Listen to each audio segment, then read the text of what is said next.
Il y a les mains noires dont on a parlé, qui cherchent à nuire à la réputation du candidat de l'ANAD, candidat de l'UFDG, en l'associant à des dossiers supposés sulfureux. Vous voyez, c'est eux qui ont privatisé Air Guinée, Fria, tel et tel dossier. Mais ce n'est pas nouveau pour vous. Changement de régime. Lorsque les gens regardent la force de l'UFDG, ils ont envie de nuire à la réputation du président. Mais je suis heureux aujourd'hui qu'on dise que ces dossiers sont transmis à la justice. Parce que... Non, parce que votre président ne se reproche rien. Nous avons... Mes collaborateurs sont là.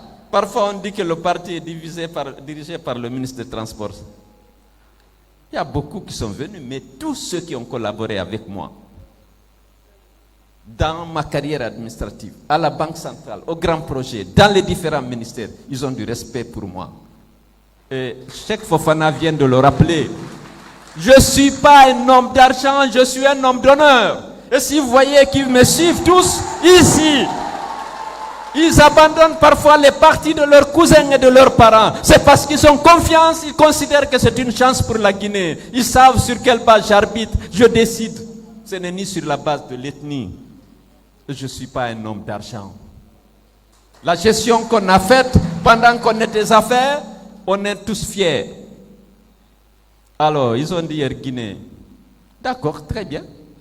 Parce qu'à chaque échéance électorale importante, à chaque changement de régime, on vous sort et on dit non, c'est eux qui ont fait ça, c'est eux qui ont fait ceci. Mais il n'y a rien. Les régimes qui se sont succédés cherchaient des ardoises contre moi. Vous ne pouvez pas soupçonner Alpha Condé de complicité ou de complaisance avec moi. Tous ces dossiers, ils ont regardé pour essayer de trouver si on pouvait salir davantage la réputation de ces loups ou le disqualifier définitivement dans la lutte politique. C'est impossible, je vous le garantis. Je vous le garantis. Je veux vous juste... Je n'ai pas le besoin de défendre, je me réjouis. Parce que ça n'a pas... Les Guinéens aussi sont intelligents. S'ils ont continué à me faire confiance, à militer au sein du parti, à se battre, c'est parce qu'ils savent que je suis une chance pour la Guinée, que je veux instaurer la bonne gouvernance, développer le pays au profit de tous, mettre fin à la discrimination, garantir l'égalité des chances et des droits à tous les fils du pays, indépendamment de leur appartenance politique ou ethnique. C'est les Guinéens qui m'intéressent, c'est eux mes fiers. Je suis fier d'être Guinéen, je suis fier de la Guinée dans sa diversité ethnique, linguistique, et on ne peut pas juger un homme par sa langue ou par son ethnie, même par son parti politique, mais par ses actes, par son comportement, par son mérite. Et à cet égard, je suis fier de bénéficier de la confiance du peuple de Bénin au point de gagner une élection présidentielle au peu tour alors que j'étais dans l'opposition. Donc, soyez tranquilles. Air Guinée, je vous raconte comment ça s'est passé. Je n'aime pas revenir avoir l'air de me défendre, parce que je n'ai jamais fait état de ça, ni dans la presse, ni dans rien. J'ai toujours laissé les dossiers sur là. Vous savez, à l'avènement du CMRN, les partenaires au développement, notamment les institutions du Bretton Woods, ont demandé de privatiser toutes les entreprises publiques. Je ne peux pas les citer. Privatiser ou fermer.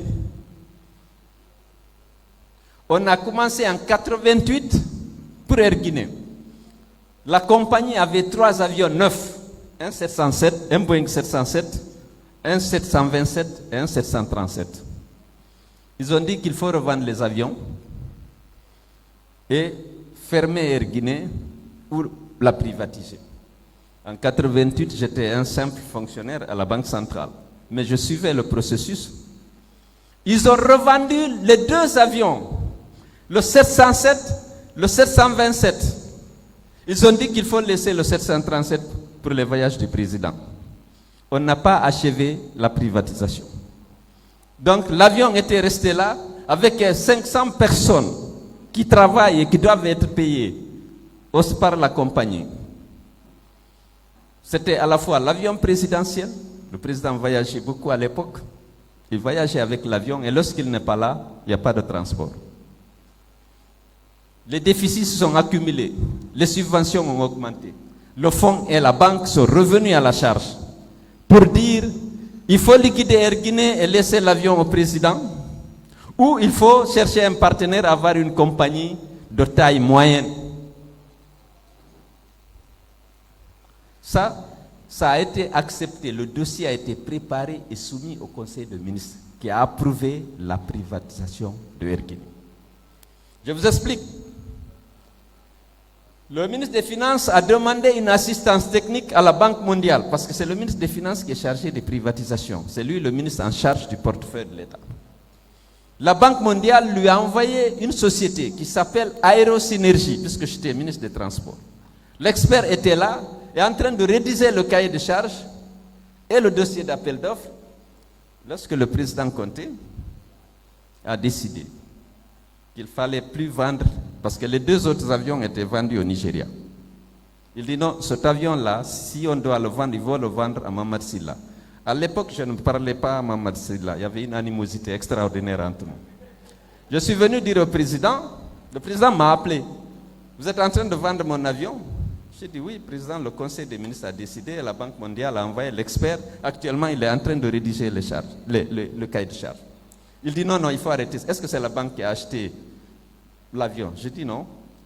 Mais on a décidé au Conseil des ministres. Il dit donc, moi je suis pour la vente, mais vendez aux Guinéens. Parce que les 2 autres ont vendu. Je ne dis pas de lui donner, il faut lui vendre. J'ai dit, président, ce n'est pas moi qui suis chargé des privatisations. Il y a un ministère chargé des privatisations. C'est le ministère de l'économie et des finances, au sein duquel il y a une unité de privatisation, qui est à l'époque dirigée par Ibrahima Kamara. Dès que je sors, je dis que tu risques d'avoir des problèmes avec la banque et le fonds. Parce que tu leur as demandé un expert, ils l'ont envoyé, il est en train de finir son travail. Le président veut remettre Air Guinée à Mamad Silla. Lève-toi, sinon il va le faire. Tu auras un problème de crédibilité avec le fonds et la banque. Il a essayé. Le président était catégorique. C'est son avion de commandement, il ne faut pas oublier. L'avion a été maintenu là pour le truc. Il a décidé qu'il fallait vendre à Mamad Silla.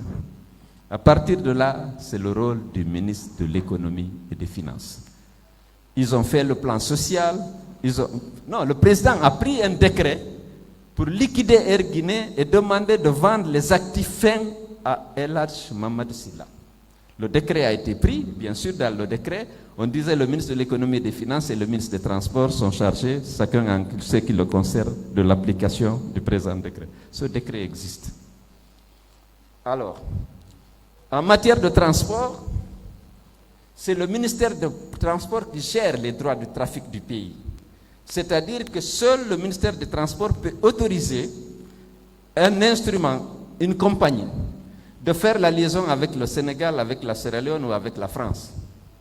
Ce qu'on appelle les droits de trafic. Ça, c'est une compétence exclusive du ministère des Finances et du ministère des Transports.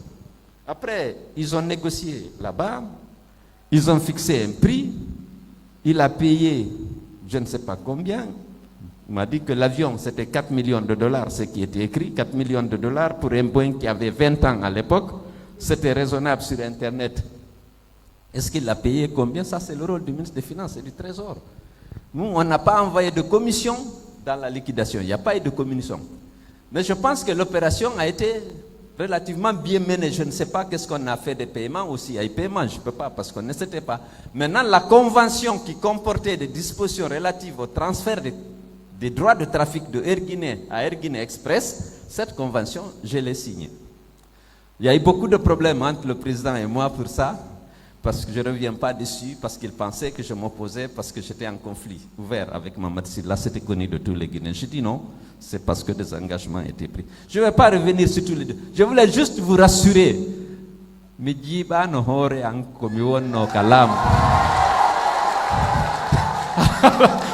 Je vais traduire ça. Ils sont là tous mes collaborateurs. La manière dont on a travaillé, c'était héroïque dans le contexte.